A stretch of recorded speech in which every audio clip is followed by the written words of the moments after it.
बच्चों नमस्कार, मैं हूं नारायण पटेल आपके अपने चैनल पर। आज हम बात करेंगे जवाहर नवोदय विद्यालय प्रवेश परीक्षा 2023, जिसमें आज हम गणित का पहला मॉडल पेपर लेकर के आए हैं। इसके पहले भी हमारे ढेर सारे वीडियो पड़े हैं, लेकिन इस वर्ष मेरा ये पहला मॉडल पेपर है गणित का। तो आइए फटाफट इसको शुरू करते हैं और आप मेरे साथ कापी कलम लेकर के प्रश्नों को हल कीजिए और आंसर मेरे और हल करने से पहले अगर आप कमेंट करते हैं तो बहुत अच्छा रहेगा। तो देखिए, सबसे पहला प्रश्न है उन सभी अभाज्य संख्याओं का जो 17 से बड़ी नहीं है का योगफल। तो सबसे पहले हमको ये आना चाहिए कि अभाज्य संख्याएं 17 तक कौन सी हैं। तो देखिए, पहली अभाज्य संख्या बच्चों होती है 2, दूसरी है 3, अगली उसके है 5, फिर है देखिए बच्चों 7, फिर है 11 और उसके बाद देखिए 13 और ये है 17। तो कुल मिला के कह रहा 17 से बड़ी ना हो तो इनका जब योग करोगे तो आ जाएगा 58। देखिए ऑप्शन बी दूसरा वाला सही है। तो आपको अभाज्य संख्याएं लिखनी है। अभाज्य संख्या क्या है? वे संख्याएं जो स्वयं से विभक्त होती हैं और एक से विभक्त होती हैं। अगला प्रश्न है,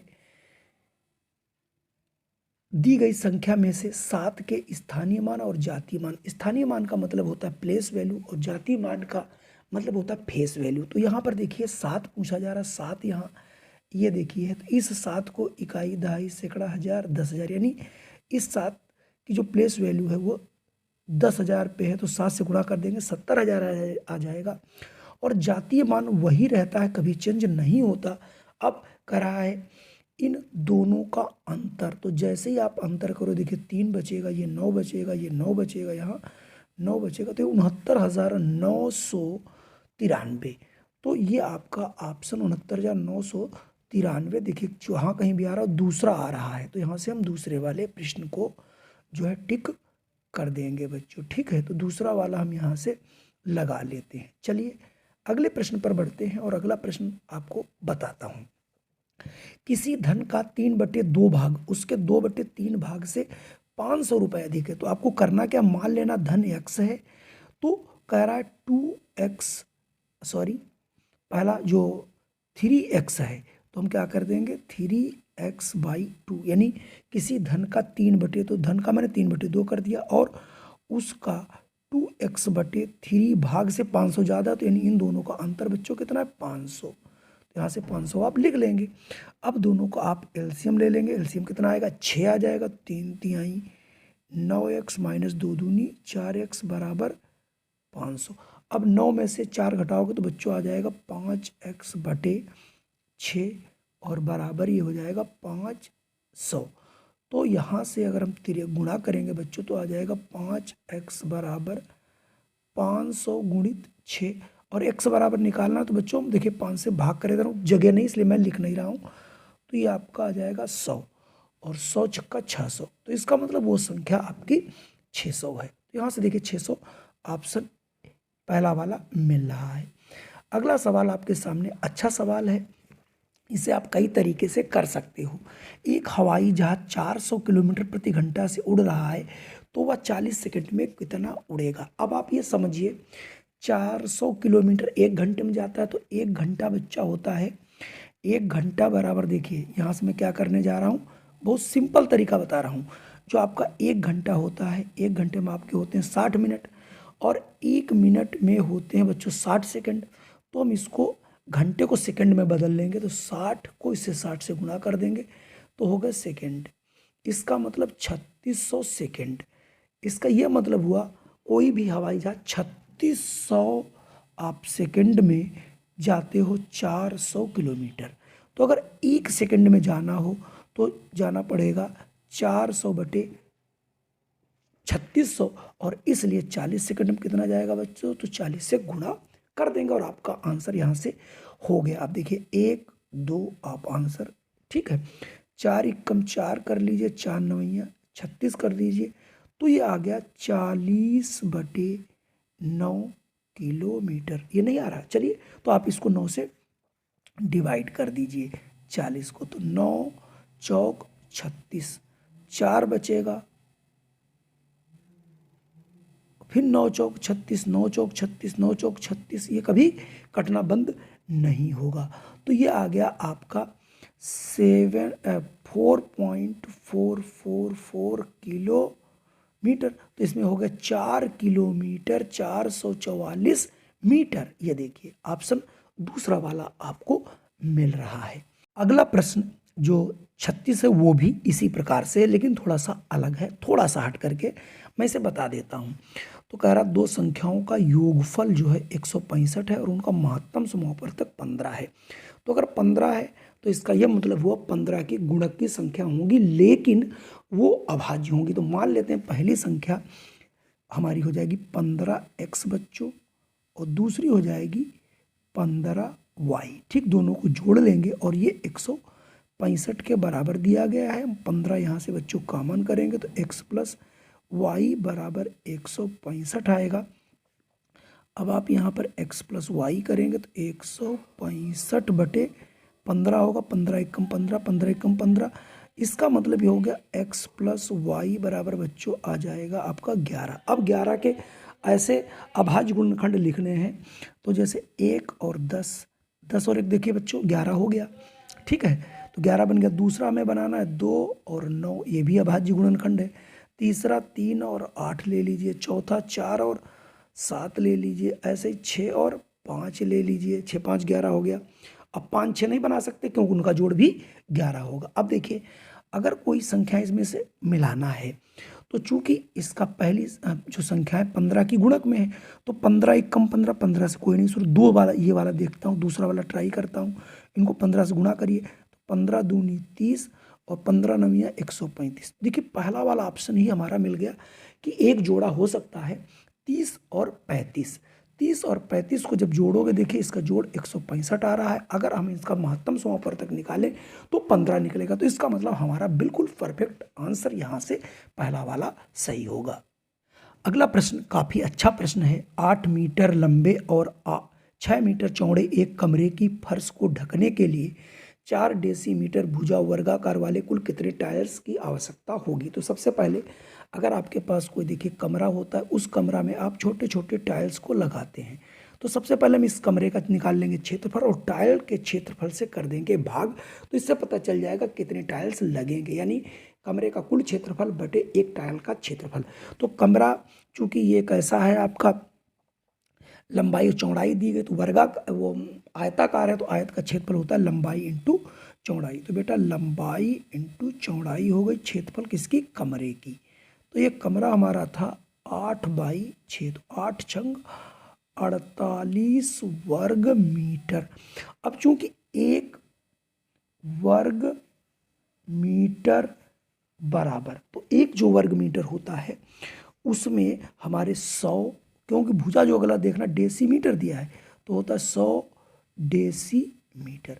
अब हम इसको 100 से गुणा कर देंगे तो ये हमारा हो जाएगा 48 इंटू 100 बराबर 4800 वर्ग डेसीमीटर। अब देखिए तो टोटल हमारा इस कमरे का क्षेत्रफल आ गया है 4800 वर्ग डेसीमीटर, जबकि ये जो उस पर टाइल्स लगना ये वर्गाकार है, वर्ग का क्षेत्रफल होता है भुजा इंटू भुजा, तो 4 चक्कू 16, तो टाइल का क्षेत्रफल हो जाएगा 4 इंटू 4 बराबर 16 वर्ग डेसीमीटर बच्चों। तो टाइलों की संख्या, ठीक है, टाइलों की संख्या क्या हो जाएगी, कुल क्षेत्रफल अभी हम निकाल चुका हूँ 4800, और एक जो टाइल है वो लेता है जगह 16 वर्ग डेसीमीटर। अब आप इसको भाग कर देंगे, 16 एकम 16, 16 तिहाई 48 तो बराबर 300। इसका मतलब इस माप के आपको 300 टाइल्स लाने पड़ेंगे, जो कि ऑप्शन चौथे में मिल रहे हैं। अगला प्रश्न बहुत आसान है, इसको करने के लिए आपको कुछ भी नहीं करना। देखिए 5 और 3 की गुणा है, डेसिमल में 5 और 2 की गुणा है, नीचे 5 और 9 की गुणा। तो सबसे पहले हम गुणा ही कर लेते हैं। ऊपर की गुणा करेंगे, देखिए 5 तिहाई 15 आएगा बेटा, 2 के बाद डेसिमल लग जाएगा क्योंकि एक डेसिमल एक ये, और प्लस 5 दूनी 10, ये भी देखिए 2 के बाद डेसिमल है तो 2 के बाद लगा लेंगे। नीचे 5 9 बचे 45, 45.2। अब हम इन ऊपर वालों को दोनों जोड़ देंगे तो आ जाएगा 0.25/0.49, दोनों हट जाएंगे। 5 से काट देंगे, 5 25, 5 9 45, तो इसका मतलब 5/9 आ जाएगा। अब 5/9 को इन्होंने क्या लिखा है बार में, इसका मतलब रिपीट करता होगा, तो 9 से हम 5 को कर लेंगे भाग, तो एक डेसिमल लगाएंगे, 0 बढ़ाएंगे तो 9 पचे 45 आएगा, 5 फिर 0 बढ़ाएंगे, 9 पचे 45, फिर बचेगा 5, फिर 9 पचे 45। इसका मतलब 9/5 को लिखा जा सकता है 0.5555 अप टू इन्फिनिटी तक। और जब कोई संख्या रिपीट होती है तो उसको बच्चों 0.5 उसके ऊपर लग जाता है बार, तो हो जाएगा 0.5 बार, यानी दूसरा वाला ऑप्शन बिल्कुल सही है। निश्चित तौर पे ये आपको समझ में आ रहे नहीं आ रहे तो आप कमेंट जरूर कीजिएगा। 0 3 4 7 और 8 से बनी सबसे बड़ी संख्या और सबसे छोटी संख्या का अंतर। तो सबसे बड़ी अगर हम संख्या लिखना चाहें बच्चों तो सबसे बड़ी कैसे लिखते हैं, दी गई संख्या में जो सबसे बड़ा अंक, तो यहाँ पर सबसे बड़ा अंक 8 है, उससे छोटा 7 है, 7 से छोटा 4 है, 4 से छोटा 3, उससे छोटा 0। और सबसे छोटी संख्या लिखने के लिए 0 से स्टार्ट नहीं करते हैं, जो सबसे छोटा अंक होता है उसे यहाँ पर लिखते हैं। तो यहाँ पर सबसे अगर छोटा अंक है 3, उसके बाद जस्ट 0 लगाइए, फिर बढ़ते हुए क्रम में लिख दीजिए 4 7 और 8। ये देखिए पूरे संख्या हो गई, दोनों का अंतर कह रहा है, तो जैसे ही आप घटाओगे तो जिसके लास्ट में 2 आ रहा है सभी में, फिर अब 12 में से 7 घटाइए, देखिए 5 बच जाएगा, फिर यहाँ पर 13 में से आप 4 घटाओगे 9 बचेगा, फिर यहाँ पर आपका 6 बच जाएगा और ये 5, 56,952। तो 56,952 ऑप्शन 4 वाला बिल्कुल सही है। अगला अगर प्रश्न हम देखें, अच्छा प्रश्न है, इसे आप करने के लिए कोई बहुत आपको सोचने की जरूरत नहीं है। प्रत्येक 3 सेंटीमीटर किनारों वाले 2 घनों को सिरों से सिरों तक जोड़कर एक घनाभ बनाया जाता है, घनाभ का आयतन क्या होगा। अब देखिए जैसे आप लूडो खेलते हो बच्चों, मान लो एक लूडो ये है जिसकी साइड 3 3 3 3 है, और दूसरा एक लूडो इसी से और जोड़ लो। अब हुआ क्या है, इसकी जो लंबाई है बेटा वो देखिए 3, ये 3 मिलके हो गई 6, चौड़ाई अभी भी 3 रही, तो इसका मतलब लंबाई इसकी 6 हो गई, चौड़ाई इसकी बच्चा 3 हो गई, और ऊंचाई भी देखिए कोई फर्क नहीं पड़ा, 3 ही रही। और तो इससे बना एक घनाभ, और घनाभ का आयतन होता है लंबाई, क्या होता है, लंबाई इंटू चौड़ाई इंटू ऊंचाई। मैंने अंग्रेजी में लिख दिया, कोई दिक्कत नहीं, लंबाई हो गई 6, चौड़ाई हो गई 3, ऊंचाई हो गई 3। तो अब आप इसको जैसे ही हम लोग गुणा करेंगे तो 6 तियाँ 18, 18 तियाँ 54, 54 क्या है, सेंटीमीटर है, तो 54 घन सेंटीमीटर, तो 54 घन सेंटीमीटर, यानी हमारा हो गया 54 घन सेंटीमीटर। और घन सेंटीमीटर को लिखा जा सकता है 54 सेंटीमीटर की पावर 3, यानी घात 3, तो ऑप्शन 1 वाला सही होगा। अगर मैं अगले प्रश्न की बात करूं, अच्छा प्रश्न है, किस धन का यानी कौन सा मूलधन होगा जो 10% वार्षिक ब्याज की दर से 3 वर्षों में साधारण ब्याज 300 रुपये हो जाएगा। तो हमें यहाँ पर लगाना है सिर्फ मूलधन का फार्मूला। तो मूलधन का बच्चों फार्मूला क्या होता है, मूलधन बराबर क्या होता है, 100 इंटू साधारण ब्याज बटे दर इंटू समय। ठीक है बच्चों, समय लिख लीजिएगा। तो देखिए 100 दिया, 100 है, और ब्याज साधारण दिया देखो बच्चों 300, तो यहाँ पर लिख लोगे 300। दर कितनी थी, 10%, कितने सालों में करिश्मा हुआ, 3 सालों में। तो आप एक देखिए 0 यहाँ से काट देंगे, 1 0 ये काट देंगे, 3 एकम 3 एकम, तो ये आ गया 100 इंटू 10 बराबर आ जाएगा 1000। इसका मतलब आपने 1000 रुपये दिया होगा मूलधन, जो कि 10% वार्षिक ब्याज की दर से 3 वर्षों में साधारण ब्याज जो है वो 300 रुपये बना के देगा। चलिए बढ़ते हैं अगले प्रश्न पर। अगला प्रश्न बेहद आसान है, पूछ रहा है 50 का 80%।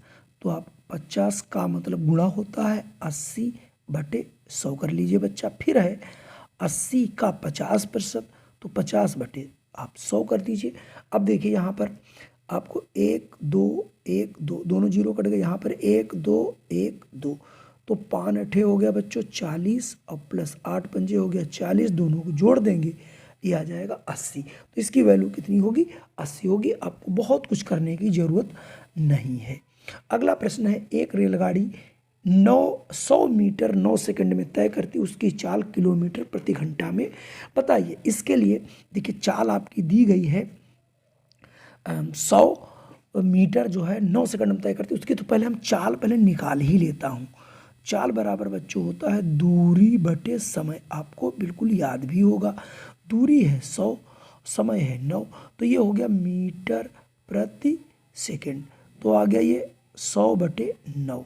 मीटर पर सेकंड को अगर किलोमीटर प्रति घंटा में बदलना होता है तो इसको कर देते हैं 18/5 से गुणा, याद रखिए आप। तो अब देखिए 9 एकम 9 दूनी 18, 5 एकम 5, 5 दूनी 10, तो 20 दूनी 40, यानी 40 किलोमीटर प्रति घंटा की चाल होगी। तो 40 आपका कहीं ना कहीं जरूर मिल रहा होगा, यानी ऑप्शन 4 में मिल रहा है।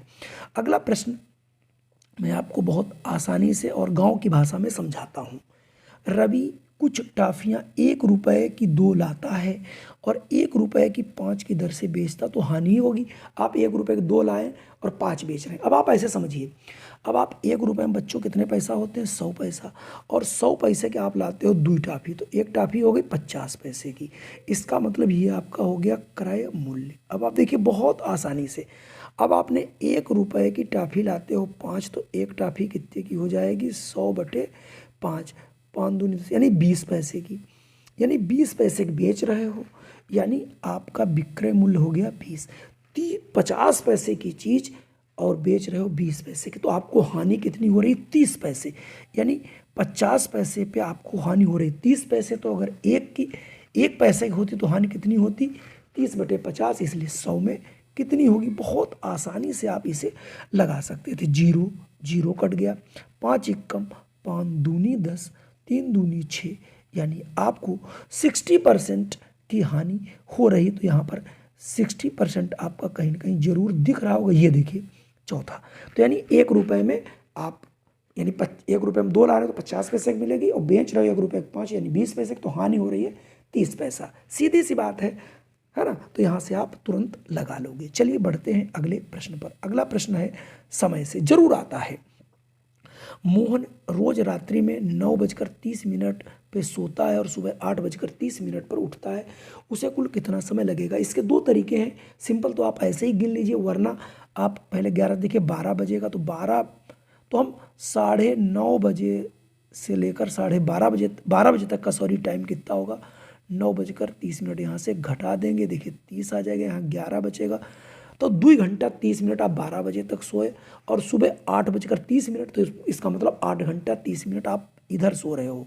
तो 8 घंटे 30 मिनट, ये 2 घंटा 30 मिनट आप 12 बजे तक सो चुके हो, तो ये हो गया 60, 8 2 10, यानी 10 घंटा 60 मिनट, और 60 मिनट का बच्चा होता है 1 घंटा, तो कुल मिला के ये हो गए 11 घंटे।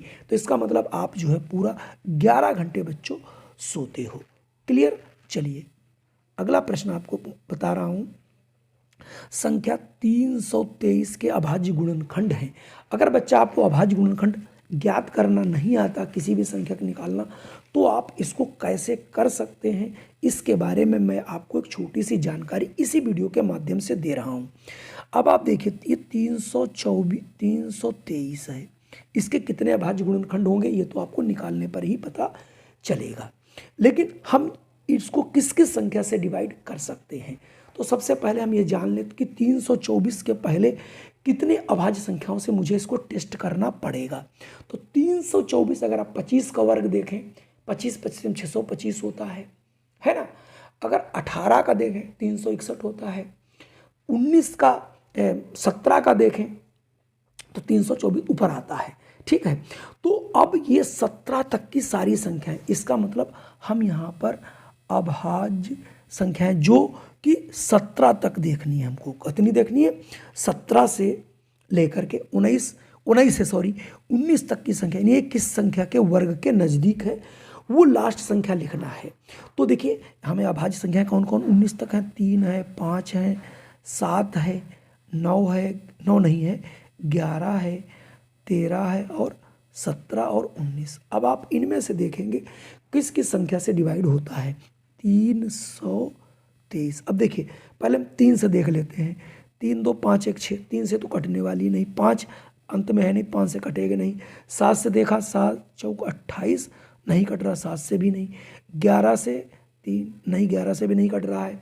13 से भी, 13 दूनी 26, अच्छा 13 से भी नहीं कट रहा। अब देखिए 17 से, 17 से ये संख्या कट रही है। 17 से आप इसको काट के देख सकते हो। 17 को 3 से काटोगे तो 17 एकम देखिए बच्चा होता है 17 और 7 5 12 और 1 और 17 9 153। इसका मतलब इसके दो गुणनखंड हो गए 17 × 19, इसका मतलब हो गया 323। इसका मतलब इसके दो ही अभाज्य गुणनखंड हो सकते हैं 17 और 23, तो इसके दो गुणनखंड होंगे।